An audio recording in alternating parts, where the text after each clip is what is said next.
This video is brought to you by the Coldest, fully insulated 2.0 lid technology that's designed to keep your beverage cold up to 36 hours or more. With the upcoming game releases during the summer and fall, this could be the perfect tool for ensuring you stay properly and comfortably hydrated during these long gaming sessions. Check out the link in the description and use code Medieval10 to get 10% off your order.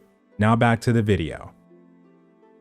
What's going on, everyone? Today I wanted to backtrack and discuss some publicly released information about what we can expect from the dungeon experience in Pantheon: Rise of the Fallen. A few days ago, there was a developer roundtable hosted on the Pantheon YouTube channel that dives even deeper into the dungeon experience, but this video and information will be completely separate. This article features an interview with the creative director Chris Perkins and dives into some of the team's core philosophies behind their dungeon desire, the encounters within, and what tools they plan to use for creating a unique dungeon experience across the lands of Terminus. It begins with the topic, why are dungeons such an important part of MMORPGs? They reply by saying that to them, there's something nested in the word itself, dungeon. For fans of fantasy and roleplay, the word captures our attention and fills us with the thought of danger, traps, and treasures. They say that for gamers specifically, these dungeons in MMORPGs have also become a place where players go to test their mettle. Not only that, but they say that the dungeons in MMORPGs can often be the most intense part of the experience. It's the setting in which friends and strangers band together to overcome challenges far greater than any of them alone. By combining these social contracts of teamwork and the element of tension, a great dungeon is capable of providing the most impactful experiences MMORPGs have to offer.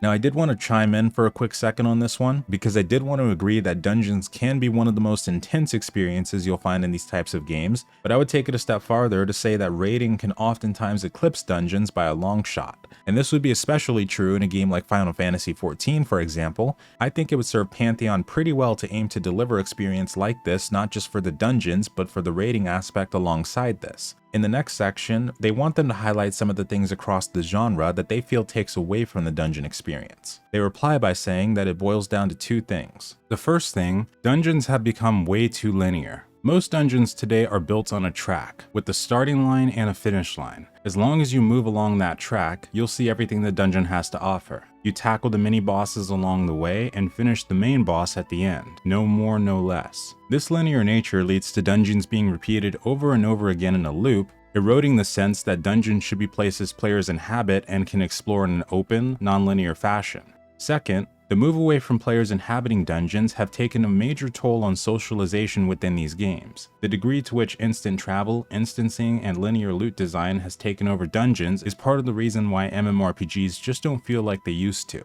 The next subject they touch on is about how Pantheon plans to bring back large-scale open-world dungeons. Why did they think it matters in relation to the experience Pantheon hopes to deliver? The response? Because when you play Pantheon, we want to maximize that feeling that you are immersing yourself in a believable world. A dungeon is supposed to be crafted in a non-linear way to encourage exploration. The nooks and crannies, the traps and hidden doors, the passageways deep underneath the flooded trench, the magic talisman that fits into this strange and easy to overlook area inside the wall, the places you can climb or swim to, the items and abilities that help you traverse across previously inaccessible areas. You'd experience all of this without a minimap or predefined path to guide you. And the Pantheon team has gone to great lengths to encourage us to make our worlds through exploration and discovery. We next see a discussion about having content in various level ranges across dungeons. They ask, why does this matter? Pantheon does this intentionally to create opportunities for higher and lower level areas to inhabit the same spaces. There is a natural symbolic relationship that happens there.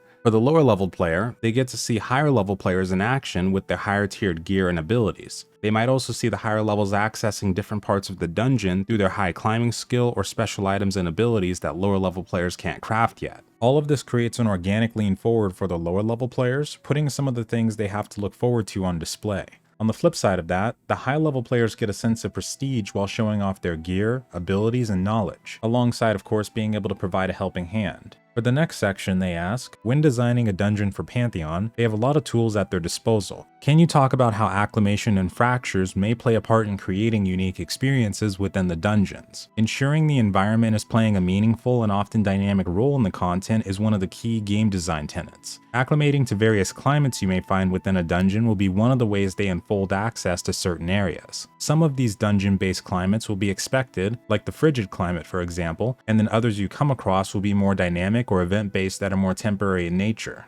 Fractures are similar to climates in that they will affect the players in certain areas by applying various benefits or detriments based on the type of fracture. One difference is that the fractures will emanate from the location of the fracture itself and affect the area surrounding it. They also mention that the range of the effect will vary based on the type of and strength of the fracture. These fractures will be often used to create environmental riddles for the players to either circumvent or mitigate the use of certain abilities, special artifacts, etc. The goal with this system is to synergize with the other systems in the game like NPC dispositions and traits to create a much more dynamic setting every time you return to a dungeon in Terminus. To put it in relative terms, from what we've heard of these fractures so far, I would probably compare it to mythic dungeon affixes in World of Warcraft or mutations in New World Expeditions, something that can randomly affect the dungeon in various ways that may or may not even end up on a rotation. One of the key features in dungeons is the enemies you encounter. Can you give us a synopsis of how players will discover boss level enemies within dungeons? As an example, will there be placeholders and rare spawns, and will there be value in what we normally call trash mobs? Their response is that firstly, they don't really consider any NPCs in dungeons or raiding areas to be quote-unquote trash mobs. Whether it be uncovering more lore about the area, gaining mastery experience, or rare items, there will be more than enough reason to engage with NPCs that aren't directly part of the boss experience. They further expand on this by stating that rare and powerful items will not always come from bosses in Pantheon. It's possible that they will also be able to get them for regular mobs on top of that. Some encounters will be key-based, meaning that they will need to have a specific item to be able to enter a specific area. Some encounters will be hard-keyed, and some may be soft-keyed. For soft keying, that means that you could potentially enter the area at any time, but the climate or fracture acclimation requirements make it much more difficult to either enter or survive there.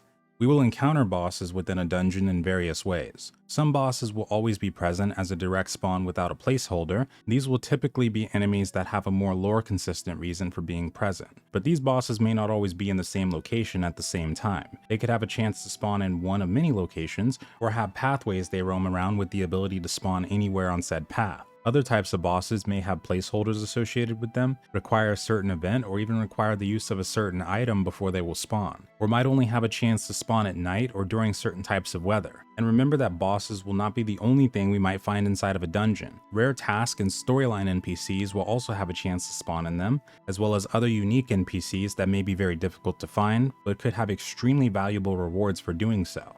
For the next section, how does lore and discovery tie into creating a meaningful experience within dungeons? At the heart, Pantheon is a lore-driven game, and through the perception system, they wanted to create an immersive vehicle to deliver that rich storyline to the player. This is particularly relevant to what was mentioned earlier regarding the non-linear, exploration-heavy theme of dungeons. By becoming a keeper, a player who develops their skill within the perception system will be able to learn much more knowledge about the dungeon's place in the world, its history, and maybe even things to expect later in the game's future. Additionally, keepers will have abilities that allow them to discern important information about NPCs, find secret passageways, and uncover the secrets behind events that can be triggered. For the second to last topic, they want to be given 2 sentences that can describe over 5 different dungeons we've heard about in previous showcases. I'd like to skip diving into these specific ones until a later time, but here's a quick peek if you're interested in what they said. And lastly, another piece of the dungeon experience is loot. How do you address the rarity of drops or spawns to keep loot meaningful and exciting while not making it excruciating to obtain?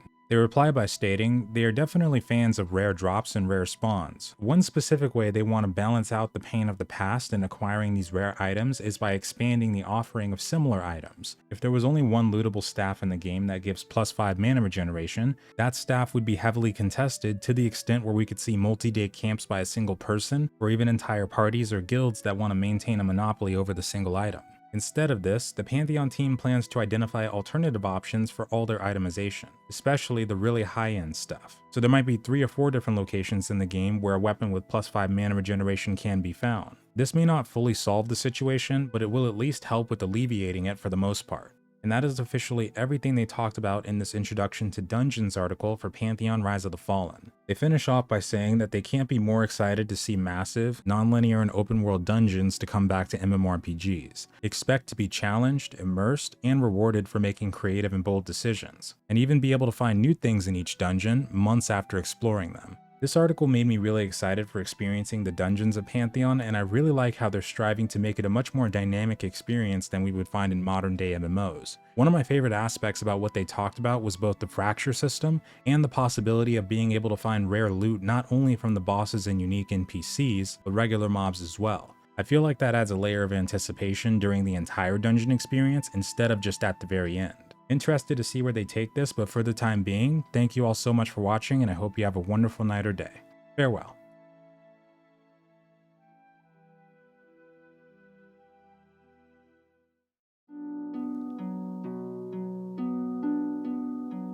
Just